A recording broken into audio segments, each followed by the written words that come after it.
We're breaking down everything from this first episode of season 3 of Silo. We're going to give you our opinions, some theories, and review everything from this episode. All that and more on an episode of Unbinged starting now. Welcome to Unbinged, the podcast for the shows, movies, and news you love to binge. I'm Alfredo Brown, joined by Jagger May, and oh my god, everybody, Vignesh Doraiswamy is real, and he's here today. And you know what, Vig? We're going to talk everything from this episode. Why don't you give the spoiler warning? Folks, we are not going to spoil stuff from the books, but we are going to spoil everything from the first 2 seasons and this first episode of Silo, so watch or beware. Guys, the way this season starts, filling in these gaps from Juliet's lost memories stuff, a lot of stuff we didn't see on screen. It works as a great recap for people who are like, I don't remember what happened in the show 2 years ago. Well, you're getting it right now, how everything ended. Jag, let's start with you. Reactions, how you felt watching this and the way they're sort of piecing this back together for us as an audience. Did it feel too explainy for you, or did it feel like the perfect way to get us right back into this story? Full disclosure, Alfredo, you already know this, but for people watching, I am a massive fan of the book series, so is Vig. So I'm going in this with a different perspective, but I think at the same time, I do not like gimmicky stuff like flashbacks, lost memory. Yep. You've heard me talk about I hate ghost trauma where you see people's like I hate that shit. At the same time, I'm still interested in the show and the mystery and why the silos are here. So I think literally hearing you and how you took of what this episode is from your perspective, it makes me a lot more understanding of what happened. But I was hoping to really jump back into the action and not have such a harsh slowdown all over again. Vig, what about you? You know, Jagger and I have talked about this a lot, and Freud, you and I have too. We're big fans of show, not tell. But I think when you create a book adaptation into a TV show, or you got to do something for folks who already know what's happened, right? So you got to stick true a little bit, but then you have to create new stuff. And I think that's what they're trying to do here. I really like Graham Yost. I love Justified. I love the work that he's done in general and that they've done here. I don't know how this is going to land. I think it depends on how they continue to flesh it out. But I like the approach just because it gives me something to think about. I don't recall a lot of this. I was telling you guys earlier, I'll be brief about this for anyone watching. I read the books in like a week 13 years ago, and so much is now coming back to me that I'm having memory issues of my own. I can't tell what's the show, what's the book, what's going to happen. So it's actually similar in a way because I don't remember a lot of those details, but it's been fun to watch. It's kind of great. Alfredo? No, go. I could hear Alfredo say, he's like, oh, great start. 2 book nerds. No. Actually, what I was going to say is like, it's actually kind of great because I think what it does for you as a viewer, even if you haven't read the books, is you kind of feel a lot like Juliet because you've got these questions that you're asking, gaps you're trying to fill. And so going into it, maybe you don't have the action immediately, but what you do have is the intrigue. And as someone who has not been a book reader, I don't want to say not a book reader, even though I've read very few books.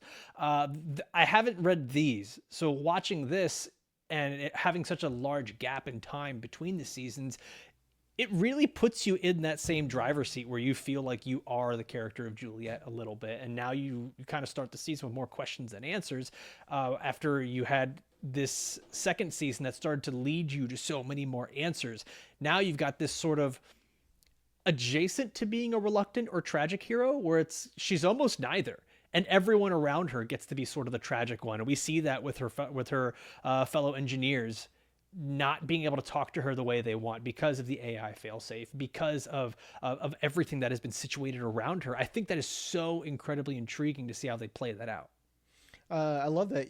Again, I love having this conversation with you, Alfredo, because it really, like, we are Jules right now. And as a reader, you do make changes from book to TV just for the readers almost, so we don't feel like, oh, well, here's what's going to happen next. Sometimes I do like that if it's done well and you get to see and not just kind of imagine what it would be.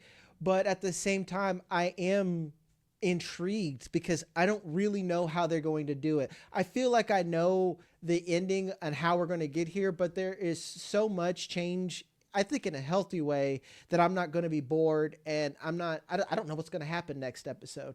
And particularly one book, the second book of the series, you can't adapt that to TV to get that twist at all. So like, that is, to me, what I'm looking for is like, how are you going to adapt something that is only through someone's mental perspective to where you can't see anything. But when you have screen, you get to see people, you get to see who they are and make these connections. So I like that.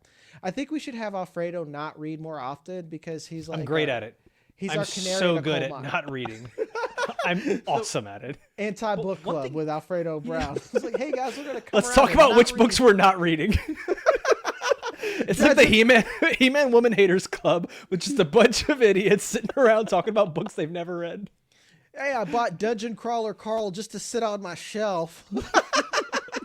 Let's just only find books that have movie adaptations and talk about how the movies are better than the books we've never read. That Jurassic Park, really something. Lord of the Flies, Piggy, am I right?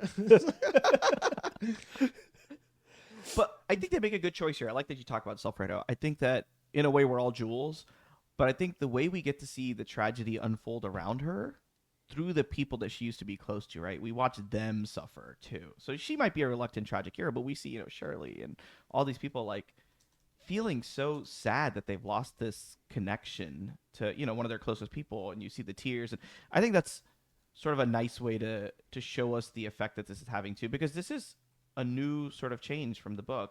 And I like that they're exploring this because the mystery is there. I think ultimately for people who haven't read the books, they want to know the mystery and the answers to the mystery. But for book readers, like Jagger said, I want to see some new things. I want to see how you still get to that central theme that the books had, or the central themes, but explore it in different ways. And I think that's where so far they've done a pretty good job, because essentially I'm not bored. I'm not sitting here going, I'm done with this season already. This is a big change. I don't like it. It's a, wait, this is interesting. I want more. I'm interested in seeing if they can adapt certain themes to fit where we are, like to be a little bit more zeitgeisty, just because the first was written in 2011. That's far. I was 17 years old to 18 years old. The world is an entirely different place. What's scary is the books are still relevant beyond that. So there's not a lot to adapt, but like the whole AI element, they lean into a little bit more than was ever in the book and stuff like that. So maybe punching it up, they can make this a lot, I would say, scarier as far as how close we are. Because if you guys happen to be here from Paradise, Fallout to now here, I explained this during Paradise. Paradise tells the same story but worse, and it is from the perspective of you just now getting in the bunker and they haven't learned things of how to run a bunker. Fallout is if that fails immediately and they get out pretty early.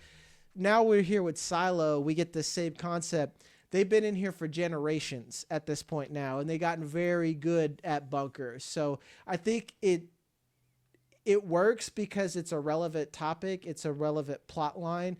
And then it can work again because we can update an older story to just be terrifying.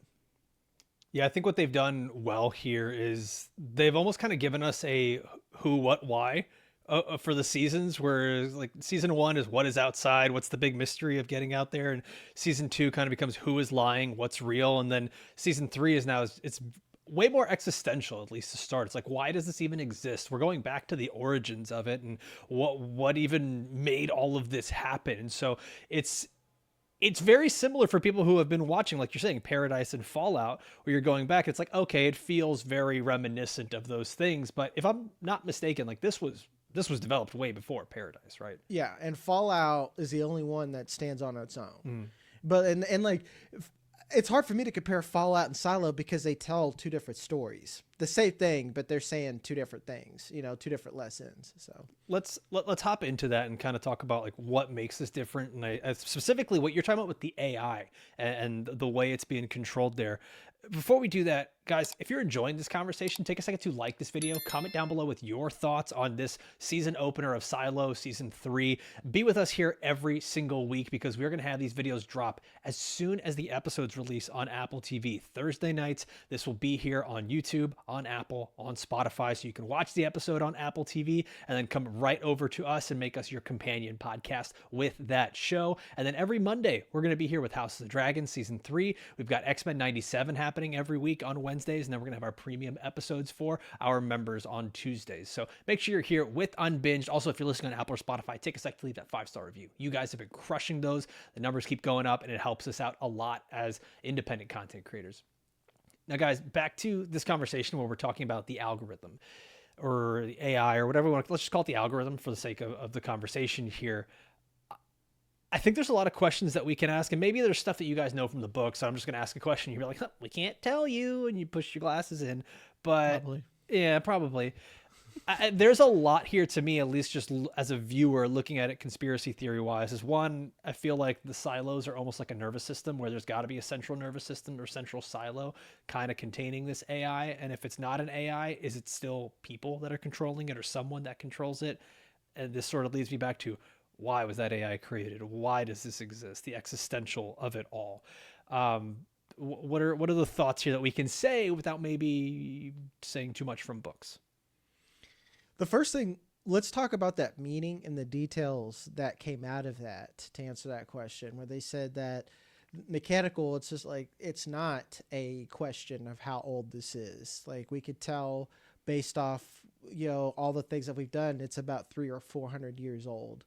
So with that being said, what would last long enough to manage a silo for 400 years? I think that's the key. And that goes back to what you're saying. You would have to have, I think, solid management and consistent management to keep everyone in there that long and keep processes. And that goes all the way back to, you remember where they said, like, well, there's a rebellion and we don't remember what happened here and they've erased all things from that. Like, what would do that? And obviously if someone erased something, there would be memory of that. So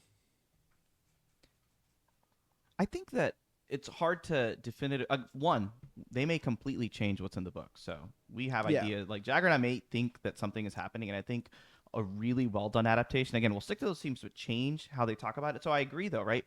They gave us some nice hints and details here. We might be wrong, but they said 300 years is how long this has been going on, and it sort of gave me, shades of Matrix, right? Like the Matrix sort of.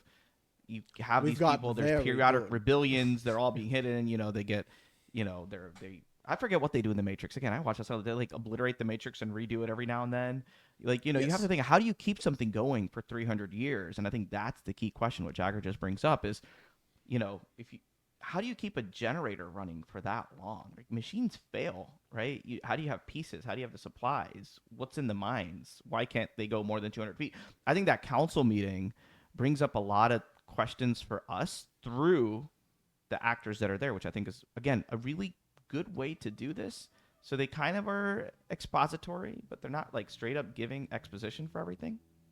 Well, they're doing a good job at showing and not telling, even though they're just talking, because it's a very natural thing where you would be discussing, where it's like, well, we're going to review the pact, which means we can start asking hard questions like question 1, what the fuck?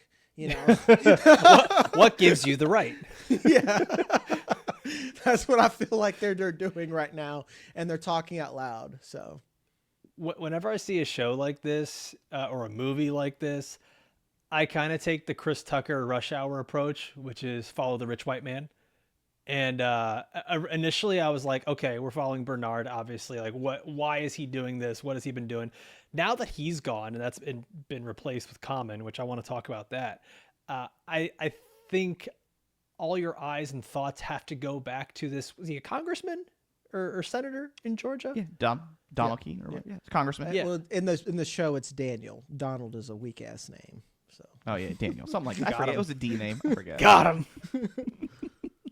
But yeah, we find out that everything kind of tracks back to this, where silos have been around for over 300 years, and we hear about his project in New Orleans regarding the levees and going underground tunnels and drills that didn't disturb the soil.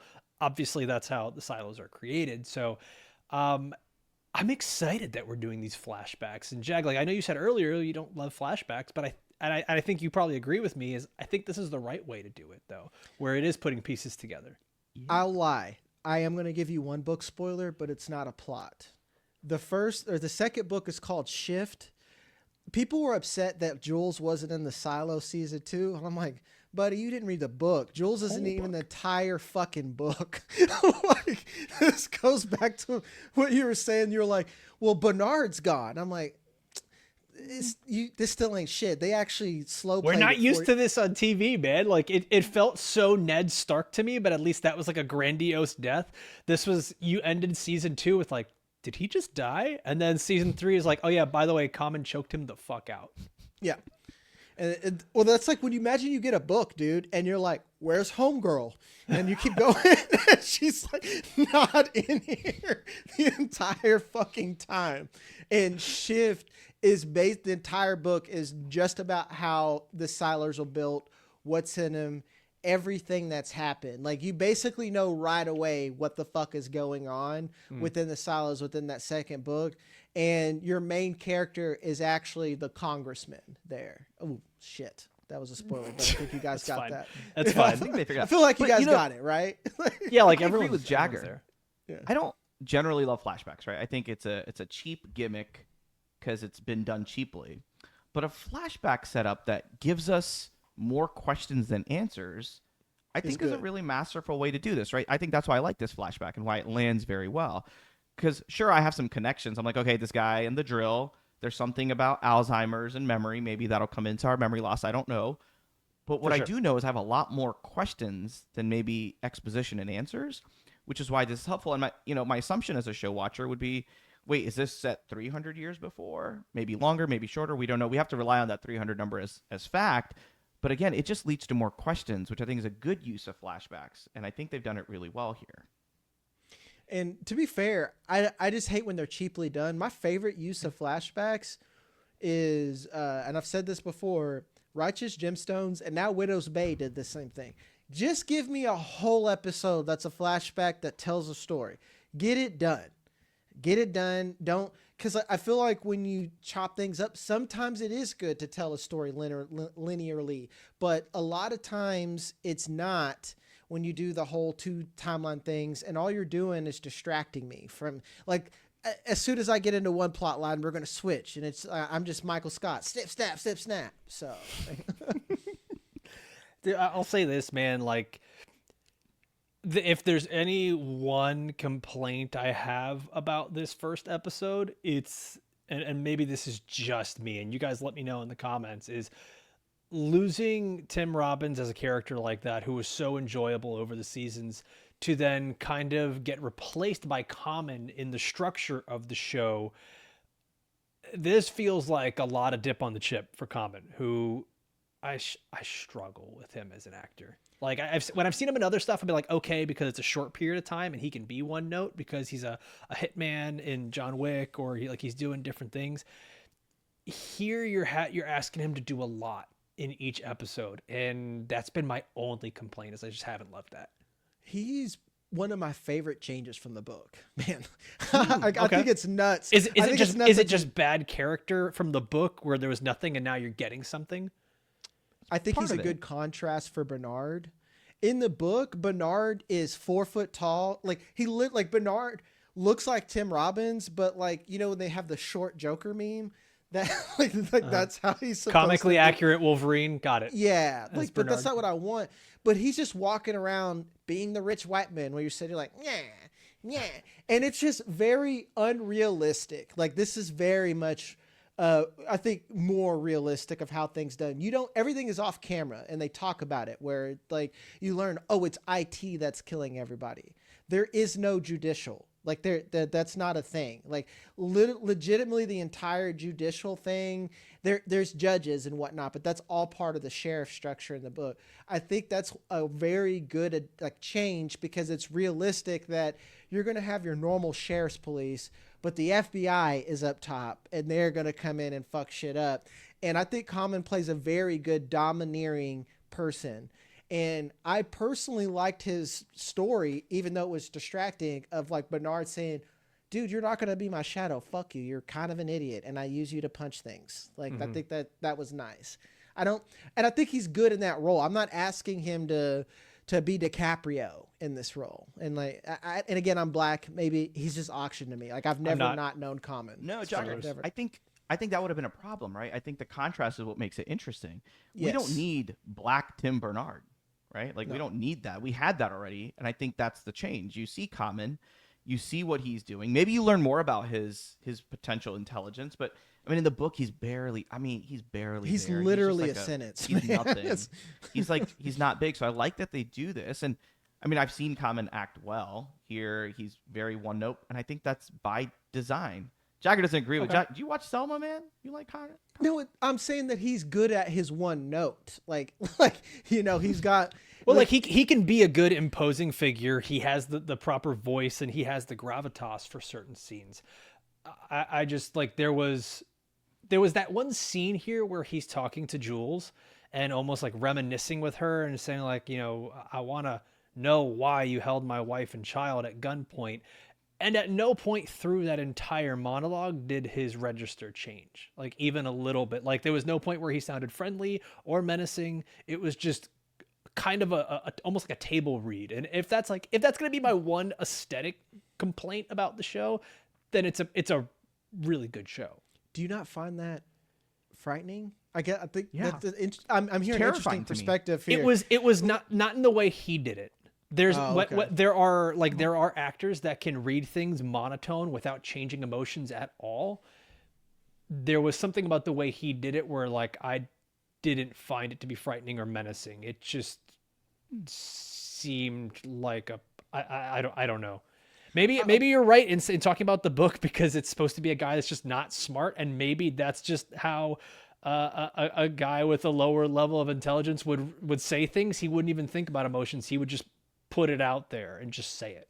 Common is in this like Sims is way smarter than like quite literally he is fucking dumb. Like yeah. he is like Lunk from Goonies with a face, I think, in the book. But I think I like the enforcer trope character sometimes, and in a way, and how I don't mean I'm literally beating the shit out of people, but like sometimes like I get thrown in that role with my family. It's like, all right, Jagger, you don't give a shit about anything. I need you to go bully your siblings to get them the fuck out of my house. I'm like, bet, on my way. Like that. Like that's why I think I kind of love that character. And on top of that, I do think that the one thing that pissed me off was him bitching. And this is a writing standpoint. This isn't common. He's just like, you pulled a gun on my family? Motherfucker, how many people have you killed this month, dog? like you are soft as hell for going around like doing crimes and shit. Jagger, I actually thought that was interesting because we see Common have no remorse, literally push a dude up over the railing so he dies. But then we know that these folks always have a soft spot, right? So you see this guy who's ruthless, who has nothing, but then when it comes to Camille, who also talk about in the book or not, but Camille and his kid, he certainly has a soft spot. But the fact that he says that with no emotion actually made me terrified because I was like, this dude is straight up psychopath. I was like, he has no change in his tone. He's going to kill Jules. That's what I'm saying. He's like in his mind. That's what I read. I'm like, he's going to try to kill Jules. That was my takeaway. Yeah, I read Cold Blooded, man. Like, I think the most gangster thing you can do is say gangster shit with no emotion. That's scary. Like, I try to embody that. And then when you get really mean and you get really loud, people are like, stop yelling. And you don't even like really need to yell at all. And have I said I've used this tactic? Maybe. You know, like, and this might be a terrible example to use. You know who did this really well is Viola Davis as Amanda Waller in those shitty like Suicide Squad movies. Hey, she was a good Waller. Like she was great at it and did exactly what she needed to. She's the kind of person that she would read something off like that and have absolutely like no problem with it, and it was menacing and terrifying because that to me was a ruthless person. I didn't get the same vibes there.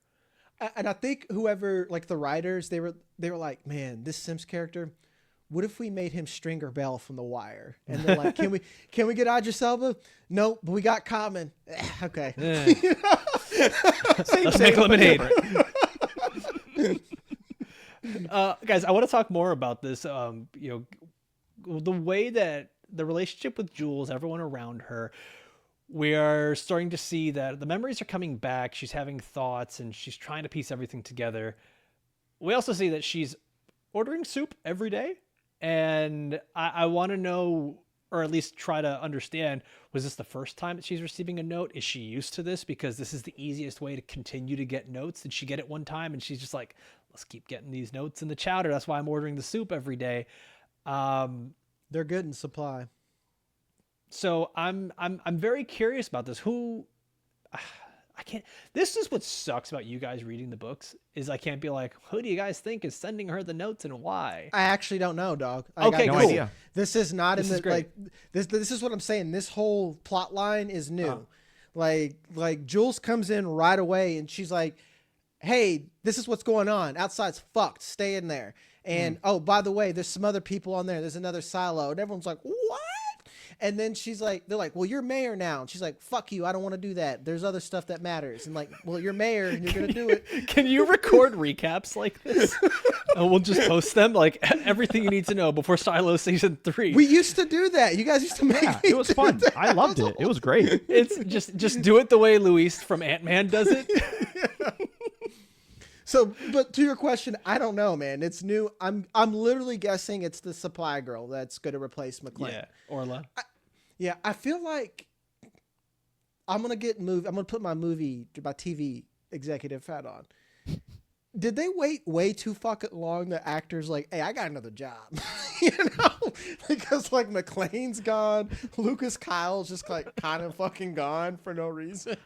Like, there's no explanation. Kind of like they make story about it, but it definitely feels like, hey, we fired this actor, so now we're gonna kill him off camera type shit. Did they really? Am I missing that? I thought it was just they weren't in this episode. Lucas Kyle's missing, and they have this secret society of masked people. Like I don't know what that is. The Outsiders. I think with Lucas Kyle missing, I think that has more to do with him knowing too much about the algorithm and just like not wanting to be involved in this little Maybe. hierarchy Massive that's change. going on. Massive change. Probably. Like another massive change too is like most people are dead by now. Quite literally, the only one at this point in the book who's alive, like for main characters, is Jules. Like when I saw Knox show up at episode 1, I'm like, what? Big, you pointed something out, man. Jag and I, when we watched this episode together, we laughed at the credits song. It's not been a good month for needle drops. We'll say that.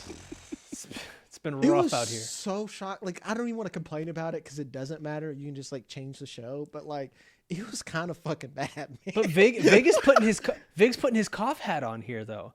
His cough hammer hat where he's just like, hey, it might mean something. Can you like please break this down a little bit? Because you and I were talking about this before the episode. Yeah. So the song's from like 1992. I didn't remember that, but I knew it was Peter Gabriel's "Come Talk to Me." This song that he like wrote about his communication breakdown with one of his daughters after like a divorce or something. So there's meaning there, right?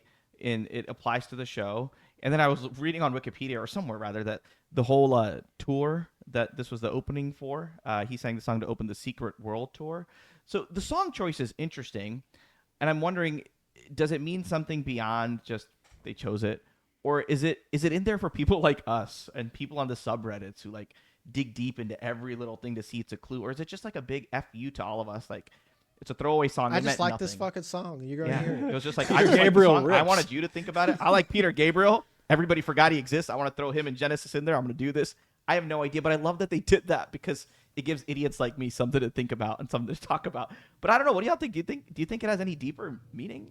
Or is it just a throwaway? I didn't even know that song until I heard it the first time. I thought it was ass, like to be honest. All around bad choice, a song. I wouldn't listen to it again. The tone. The tone makes Jack's no like sense. 0 out of 10. Will not return. But you know what? It's as shocking and as weird as the tone was in the needle drop itself. I think that kind of explains it then, right? For something to be so shocking and so weird and so out of left field, and then to be like, oh, the title is called Come Talk to Me, and it's from the Secret World Tour. Like, okay, what are we hinting at here? And to me, I wonder, is it Orla? And we're talking about Down in Supply. They know a little more than they're leading on. And maybe there's departments that have always known more than they're leading on. And we've come to find now, at least with Lucas Kyle and like some of these other characters in the past, that they know there are tunnels to other places. And what we had the question of what's beyond the silo. Now we're going to do the Drax thing. It's like, I'll do you one better. Why beyond the silo? And just kind of what else is out there. We could be getting a little X-File-y with this, with this song here, as the truth is out there. So who knows it? Like, why are we here? I want to ask you, as our canary in the coal mine, Alfredo, do you like brand new main characters this deep in like a plot like this? I'm okay with it. I think it's there's got to be a gray area, right? Like if it's a new character that really derails the show and kind of takes center stage, that gets a little annoying because now you're expecting me to care about a brand new character. I think they have to truly enrich the story in a way that makes me say, damn, I never looked at these main characters or this main plot like that ever before. So if a character like an Orla can come in and make me look at all this a little bit differently, or like, for example, I can't remember her name, but Common's wife in the show, who has really never had a big role in the show. And now all of a sudden I'm like, oh, damn, you might be like one of the masterminds behind all this. That kind of stuff I really like because I think it enriches the plot. I'm annoyed by Camille. I don't like. She seems very pointless. Like I Camille is Sim's wife. Yeah. Okay. Like it's one of those things. I'm like, why did you make this change? What purpose did you make a change? Like, so she's not like that in the books, is what you're saying. She's not in the fucking book, man. Like, she's Okay. not in the book. It's like again, I bring back, where is Lucas Kyle? Like, that's where I'm confused. Is maybe she becoming the Lucas Kyle in this scenario? Yes, that's what I'm gathering here. But now we're different here. Like, I don't know, man. Her coming and making center stage is one of the few times where it felt like a distraction, and Shirley and Knox are a distraction. Anytime they focus on the down deep, Yeah. I do not like it that way. Like it's just done wrong. Walk is better, but that's just because they got a phenomenal actress to do it, and even then that was too big of a focus. Like I'm curious what writers think and why they make choices, because oftentimes I think they make choices because they want to make this theirs, and they're changing it just like, all right, I'm going to get this answer wrong so no one knows that I copied homework, instead of actually trying to make something original. So if you were to make like the Thurman change, Thurman is a woman now, famously the book. I told you this, Alfredo. I was like, I like that change because, hey, we have so many Southern men who are running things in TV. We don't need another fucking Cecil. Let's, that makes sense to me. So, Vig, you're the book reader here as well. How have some of these changes been hitting for you when you're hopping now into season 3? Yeah, with the caveat that this, again, was one of those book series that I read after the entire trilogy came out. And there's like little short stories too. I've read the whole thing in a couple of weeks when I was off. So many details I forgot. In the moment, I was like, wow, this is great. Love this. Going to read this again like once every other year. And then, yeah, never again. Because there's just a lot of great content out there. But it's what Jack said. Sometimes I'm like, books are really great and hits for a reason. There's some stuff you can change, but you have to be thoughtful in what you're changing, how you're changing it, and why you're changing it. People like series for their themes, what they explore, what they talk about. And Silo so far is still doing that, but you got to nail the landing. If you're going to make crazy changes that aren't in the books and you don't land the ending well, which maybe big spoiler here, I don't love the book ending, to tell you the truth. We can talk about that a little bit later. Yeah. I almost wonder if the author, when as he's writing the books, he's seeing the commentary, seeing what people are talking about. I wonder if he's trying to give the ending that people want rather than what could be a thematically great ending. So I think that's an opportunity, right? The show can take a chance and change how things end, or change the journey to get to that end to make that ending more powerful. I just don't know yet right now. I think too many things have changed, which is an interesting choice. Is it to make it your own? Is it to make it better? Is it to confuse the book reader? I don't know why they've made the choices. And I know we have another whole season after this. And I think that's where we'll see, is this team really great? I trust in Graham Yost really a lot after Justified, just based on Justified alone, to tell you the truth. So I think they'll nail this, but it's leaving me a little perplexed and confused because some of these choices don't seem to have paid off yet. Mm-hmm. And right now, at least all the critics who have seen the most of the season have said that everything does pay off. Mm-hmm. We're being disciplined. We're watching one episode per week. We have the screeners. We could go ahead and watch, the first 6 episodes. We're not going to do that. We're just going to do that with you guys every week. But so far, a lot of the reviews have been that this does pay off in a very big way. Yeah, to me, they have to make certain changes, and I want them to, and I'm locked in. Like, guys, when we're talking about book here, it's just like me and Vig are living in multiple timelines, and our brain is too full, like our cup's too full, so sometimes it's hard. But I'm locked into this show. I only got into the books because I love this show so much, and I could not wait to get the answer. Like that's 100% what it is. It's like, okay, I'm not going to wait 2 years. Fuck you, Apple. There's some books out there. That's like, I did like, what's Dexter Soul Ansel? Do you see him? Or he's just like, what's going on with season 2? He's like, there are books. Read them. Yeah. Love him. Love that little kid so much. Go watch Night of the Seven Kingdoms if you haven't seen it, guys. Duncan Egger, just phenomenal. One thing that we get in this flashback where we're seeing the military strike and this strange black substance in the air, this cloud, like you guys so lovingly put here on the show sheet, the book readers know what it is, idiot. Well, then we won't theorize as to what it is, but I think the better question is, how can they do this in a way where it's going to connect to why we have the silo? And let's say this, if you guys already know what it is, do you think viewers are going to appreciate the reason for its existence or what it does to the story? Because my assumption already as a viewer, not knowing what's in the books, is that that's going to be the real reason that we have to go down into the silos and create a whole nother world for ourselves, because we cannot survive up here in this normal world anymore. Yeah, I think what I'm attracted to the most from the books is not so much the ending journey, but how he had so much detail into how the silos were built and what put them in there, and that was phenomenal. Like, to me, the mystery is so good that honestly that might be why the ending of the books are crazy, because like what I like is being right, but I'm being right in what I think is a unique way, and I feel like I'm getting properly led, not that I'm just automatically assuming the end, right? Like, I like when I'm like, oh, here's what's next. And he's like, you got it. And then they're following along, not to where, oh, I've seen this before, here's how it ends. Because every detail from like, well, why can't we have an elevator?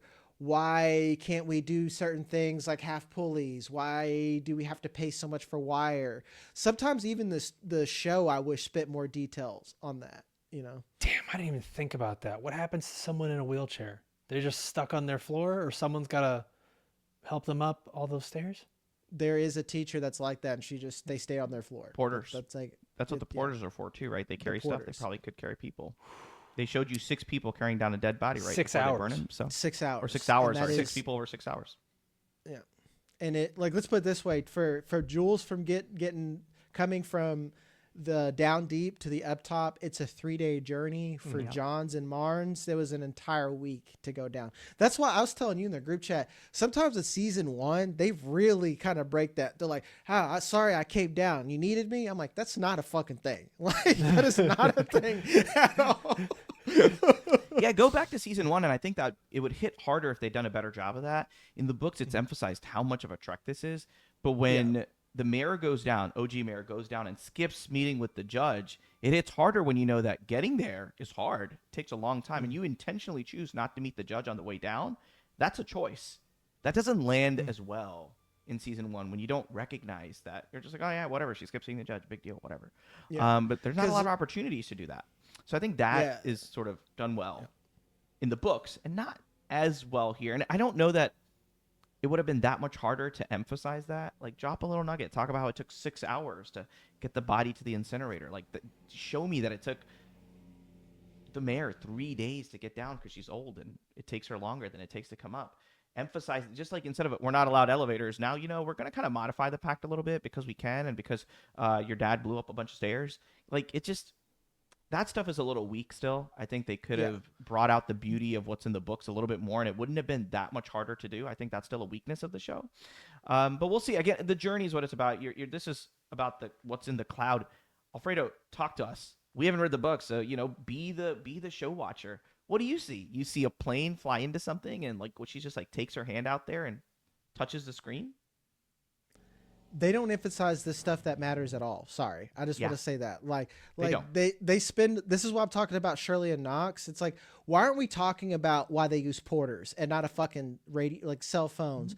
Why don't they use elevators? That is a massive fucking intentional detail. But we're talking about, well, you know, I love you and we grew up together.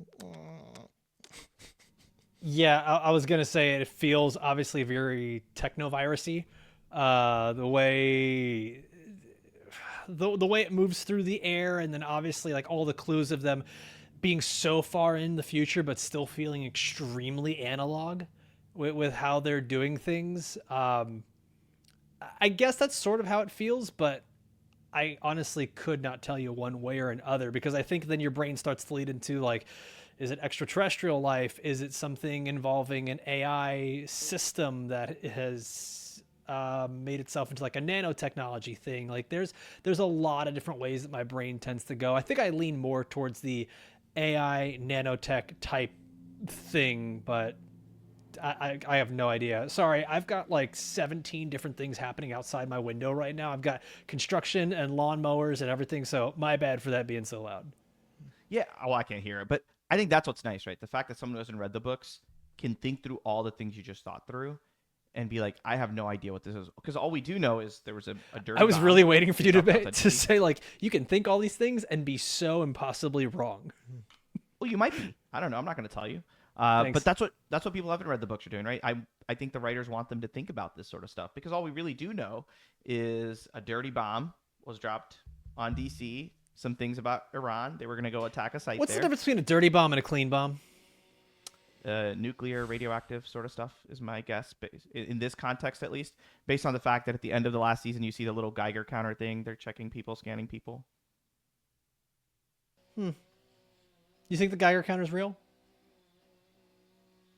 Or is this more propaganda? Like, Geiger counters are real? Do you No. I mean, okay. like in the way that they are using it in particular, where even the congressman is like, does that thing ever turn any color except green? You know, Yeah. is it almost something where it's like building up the fear, where like it feels very tropey to this type of thing, where it's like, okay, what's the shadow government that's really running everything, you know, and how does it start little by little by little? Time will tell. Time will tell. We'll keep watching. Again, we don't know, right? They can make these sort I of hate changes. this I don't so know. much. I don't know. I hate this so much because I'm like, well, what do you guys think? Did this happen? You're like, next time, baby. We'll let you know by episode 8. The challenge I'm is not we gonna can't lie. tell. Yeah. They've made changes, so I don't know what they're going to do. Yeah. Right? I have no idea. They made just enough changes in what were in the books for me to be like, oh, you could change everything about this. Or you could just follow the timeline. I don't know, which is what keeps me interested. I think there are enough changes to keep me interested without me being, I kind of know exactly how this ends. Guys, in the flashbacks, we see something regarding the Alzheimer's Center. Alzheimer's Center. That just feels like a very obvious connection to how Jules is going to get her memory back and how this all worked. One, these type of storylines crush me immediately. I had someone in my family who had dementia, my grandmother, and to watch how that deteriorates someone's mind and they don't know who you are just fucking crushes me. Watching Coco, I sob like a baby. I'm curious.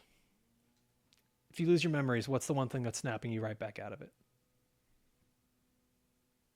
Food. Ooh. Smell of food. Yeah. Because for Jules, it kind of seems like soup is helping. Oh, yeah. I didn't even think about the soup. Yeah, that'll do it. Rabbit stew's a big deal in the book. So, like, that's... Dog, I thought you were about to say you eating rabbit stew. Rabbit stew's good, though. It's called Hasenpfeffer. You're so Arkansas right now. That's actually German. That's not better. The Arkansas of Eastern Europe. It is, actually. It's funny you mentioned that. And, like, my family's from West Germany. If you know anything about history, not the good one. Not the good So then what are your thoughts on whether or not the minions actually could have worked for Hitler? Man, them niggas did it, man.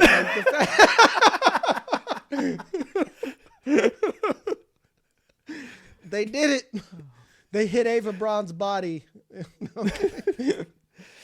Vig, you were gonna say something about here. What's bringing you right back out of your No. memory loss? Same thing, man. I think like you mentioned Coco. Honestly, I think music does it in real life. It does it for people. My bias in this is that I take care of patients with Alzheimer's in the hospital, right? And I can see the sort of things that leads them to be really confused and the things that sort of brings them back. And we often put pictures of family and sounds they're used to hearing and songs and try to bring them familiar food. So it's got to be those senses more than memories, I think. It's got to be senses that bring you back to a time, sort of like what we saw in Coco. But for me, it would be the New Smells York do a Knicks. lot for Play me. anything about the New York Knicks championship run, and that'll bring my memories back. Because if that'll never happen again in my lifetime. I'm surprised it happened already. Just so that'll be just it. give him a picture of Ben Stiller, Julianne Moore, John Turturro, everybody just sitting courtside. That'll He do it sees for you. Mariska Hargitay and he just takes them right Ooh, back. dun dun. The X-Men '97 theme song. Oh, digga, daddy. digga, digga, Ooh. digga, digga, digga. I'm like, hey, I'm back. Batman the Animated Series. Yeah. We're in here. We're here. Boys, anything else we want to add in here to this first episode, season 3, Silo? Where's Lucas Kyle? And who are the masked people? Yeah. Jag asking the right questions. I Let us know. am. They're the only What's going on questions. with Who the the fuck supply? are these men? How do you have a cult in a silo? There's like 10,000 people. There's exactly 10,000 people. FYI. Any connection to supply? Yeah. What's the I don't know, connection to dog, supply? because I don't know who the fuck the masked people are. Like that's like. Interesting. Something for us to pay attention to going into the next episode here. Let us know in the comments down below. We will be back again next Thursday after the episode 2 of Silo here, season 3. So be sure to join us for that as your companion podcast every single week. As always, I want to thank everybody for watching and listening all the way through. For myself, for Jag, for Vig. We'll see you next time. Adios.